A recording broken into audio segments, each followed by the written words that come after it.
I have a confession. Of the 15 previous mainline Final Fantasy games, I've only played like 5 of them. And worse than that, of those 5, I only liked 2. So when I tell you that Final Fantasy XVI is an epic, bombastic, high fantasy indulging, and satisfyingly snappy action game that extends far beyond anything you'd expect to see from the series, you have to know that I mean it. All right. Let's go.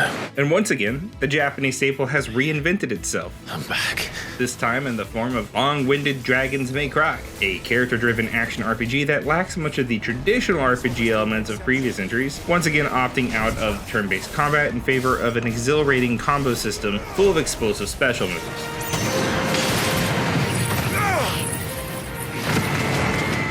Flying in the face of its own past, Final Fantasy XVI turned me into a fan with excellent storytelling. How did you learn to use your powers like this? Incredible voice acting. Calm down. I didn't come all this way for your handsome mug. Fun combat, and some of the most insanely entertaining boss fights to date. At its core, this game wants so desperately to make you enjoy its combat, they basically just made a Final Fantasy version of Devil May Cry. A linear action game that is surprisingly robust in places and perhaps more surprisingly shines above everything else here. Enemies come at you from all sides, forcing you to rely on mobility and timing to find the perfect flow to your combo.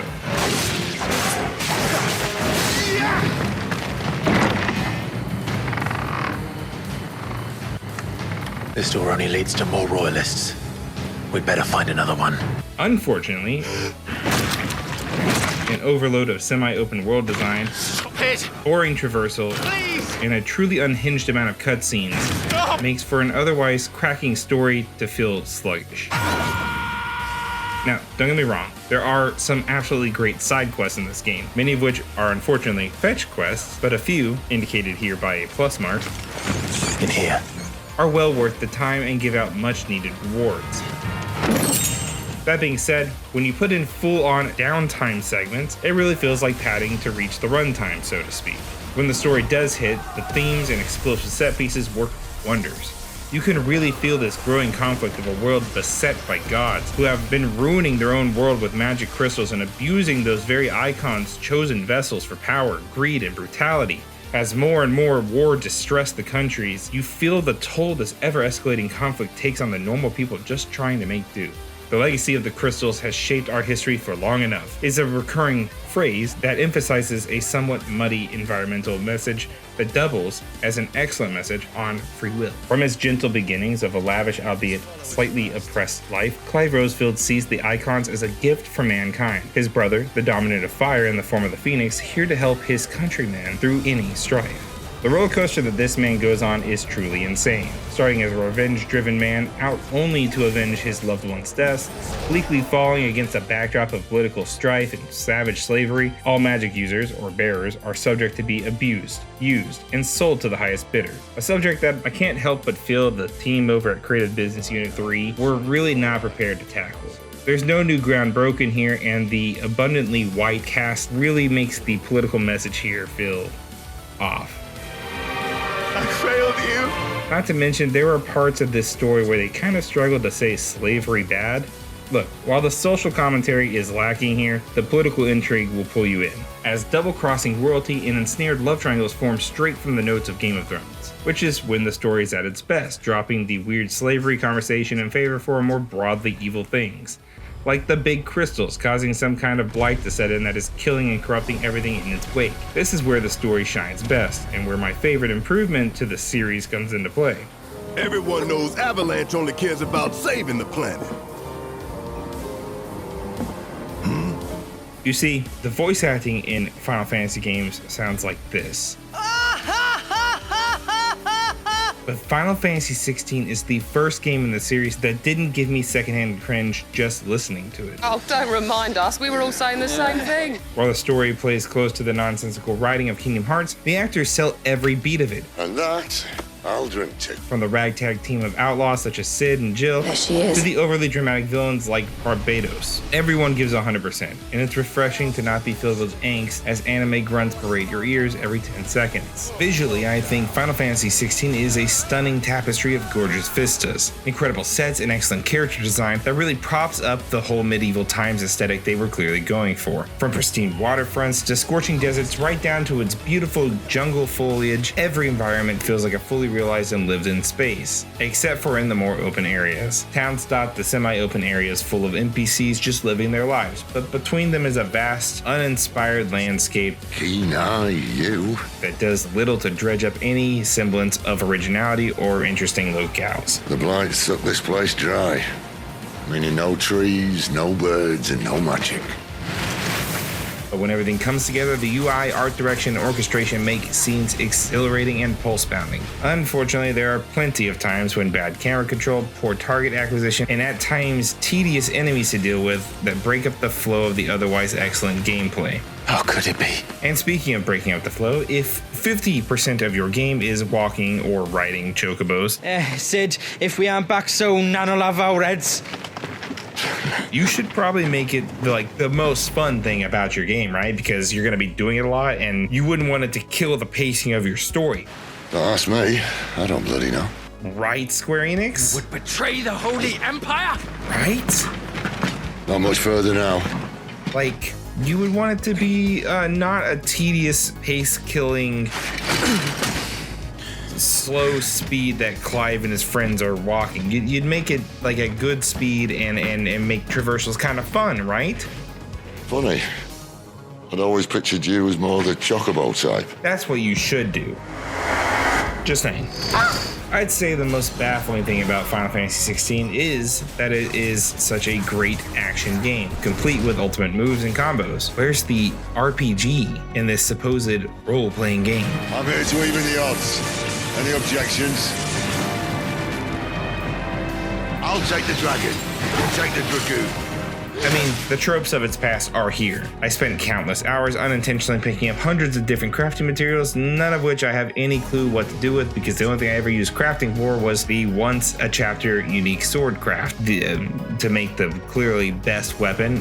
They're obvious, not that there is any variety to the weapon choice because there's no swapping out to other tools or trying out different accessories that change up your outfit. You're gonna get everything you need along the playthrough, whether you really focus on honing the crafting mechanic at all.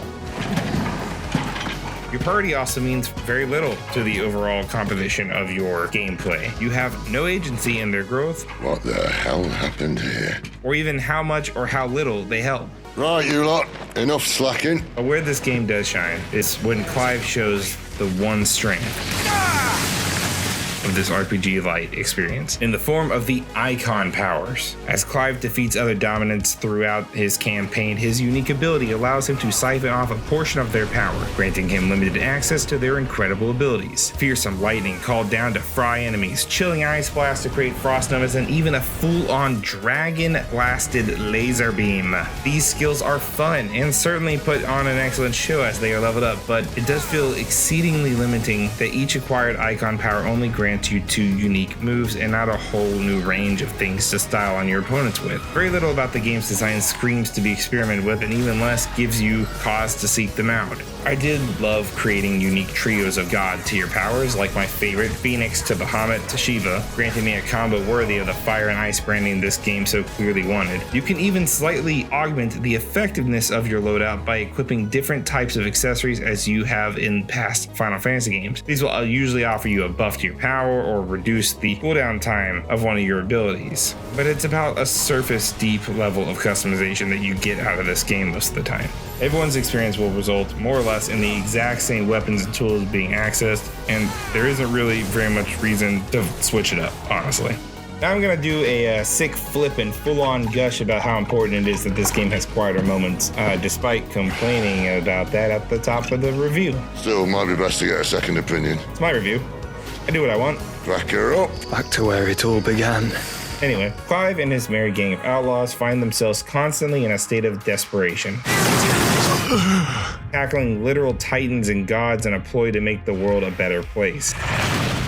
Perhaps these colossal stakes are why the very human downtime missions of, like, I don't know, checking on your friends or helping someone move in are so important. None the worse for wear. These lighter, more mundane moments remind Clive of what he is fighting for in the first place: freedom. Your friend, she's awake. And a better tomorrow that everyone can enjoy, not just the elites. They slow down the story a little bit, but that's kind of the point, and I have to give credit to the team for even bothering to make moments where you get to breathe in a game this epic in scale. Because going from hair-raising, goosebump-inducing, awe-inspiring scenes of godly visages clashing above pristine locales to Clive and friends gathering wood for like a local carpenter or something is such a brief reprieve that really sells the whole world as just a place that doesn't stop when the fighting does. I didn't find these main story downtime missions boring, but more so charming, even when it meant I wasn't getting to fight, like, I don't know, 1,000 spiders.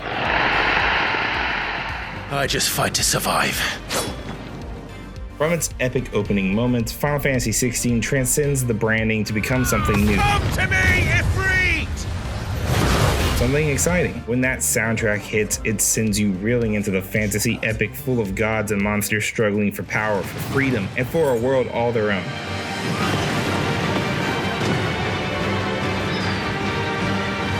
Sure, the story takes a bit of a left turn towards the end, but it's goofy. It's suitably bombastic and told with an expert's touch in most cases. And now? Are you ready to accept the truth? I loved my 60+ hour journey with this game, and despite its flaws, So your mind's made up, is it? it's quickly become one of my favorite Final Fantasy games of all time. Home sweet home. I give Final Fantasy XVI an 8. A solid, excellent game, and I know when I remember this game at the end of the year, I will look back fondly on my time with Clive and friends, gallivanting for a better world, and our struggle to kill the very powers that bind it. For Hardwired, I'm Andrew Hamilton.